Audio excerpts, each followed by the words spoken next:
Ayan, Reyna ng kusina, walang luto ngayon, hindi muna ako magluluto ngayon, skip muna tayo sa luto. Dahil kahapon, ang dami kong nilutong munggo. So ngayon, hindi muna, maraming tira. Maraming tirang munggo nasa ref. Hindi ko lang siya, nilabas muna. Kasi pag nilabas ko yon, naghahanap ang tiyan ko ng kanin. So pinigilan ko, ngayon kakain tayo ng plain yogurt. Ayan. Ayan, 2 spoon lang siya, marami na siya. Tapos, lalagyan natin ng honey. Ayan yung honey na ginagamit ko. Antikas konti lang. Ay, naparami ng honey. Ay, hindi ako fans kasi ng ng mga sweets. Kaya, dagdagan natin ng yogurt. Sa matamis, nag-iiwas ako kasi yung diabetic ba. So, ayan na siya. Plain honey to. Kasi merong, plain honey. Natural honey. Tapos, plain yogurt. Yun pala.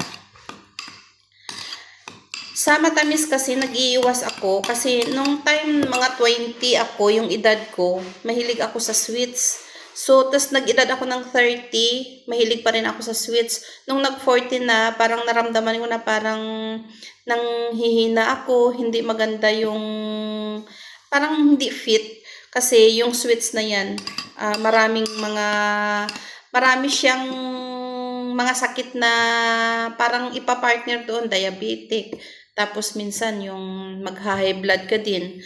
So, tinigilan ko. So, nung 45 ako, hindi na ako. Kasi parang di ba nagkakaedad na tayo, parang marunong na tayo eh. Puro na lang ako gulay, isda, nagkakarne pero hindi palagi. So, ngayon kakain tayo ng yogurt. Ayan. So, skip muna tayo sa luto ha. Bukas tayo magluluto. Hindi siya matamis. Nandun lang yung parang natanggal niya yung parang asim. Kasi itong yogurt na to, medyo kung walang honey, walang sugar, parang medyo siyang konting sour.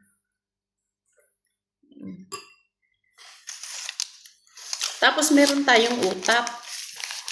Ayan, 2 utap, nabuksan ko na kasi ang isa, ayan. Nabuksan ko na siya. Pinasalubong ito ng galing ng Pilipinas. So, meron siyang binigay kahapon na na chicharon, dalawang balot. Tapos pangsahog ko din yun siya sa mga gulay-gulay. Pag nagmunggo na naman ako next week, kasi sa isang buwan, 3 beses ako magmunggo.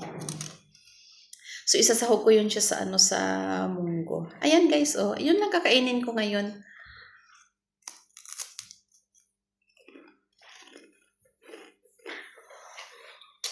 Kasi kahapon, nagsimba kami. Palm Sunday kahapon. Ang daming tao sa simbahan. Ang ganda ng mga payo ni Father kahapon.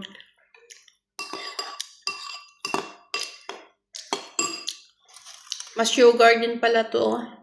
Buti na lang kunting honey ang nilagay ko siya sa sa yogurt ko. Ayan guys, kain tayo.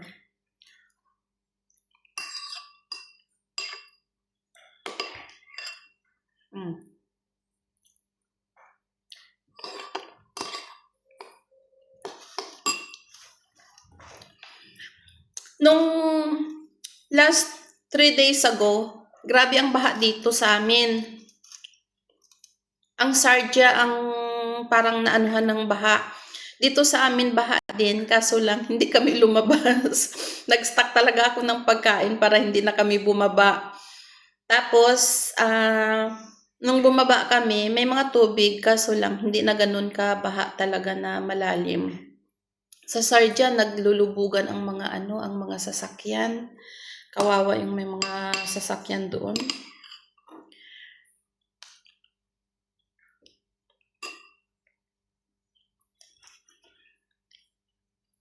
Itong yogurt na to, Dalawa lang kami ng anak ko ang mahilig dito. Mahigit na siya kalahati pero magi-expire na siya bukas. Ang dami, dapat pala konti lang. Maliit lang pala binili ko. So, yun lang guys. Kahapon nagsimba kami dahil Palm Sunday. Tapos sa April 5, yun na naman, babalik na naman kami sa bahay dahil yun ay ang pagkabuhay.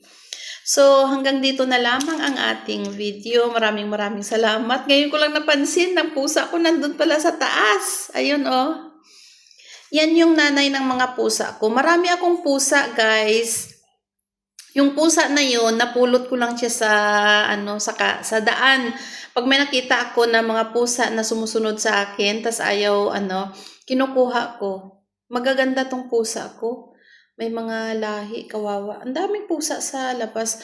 Ang ginagawa ko, nung time na hindi ako busy, nagdadala ako ng mga pagkain, tapos binibigyan ko sila mga tubig.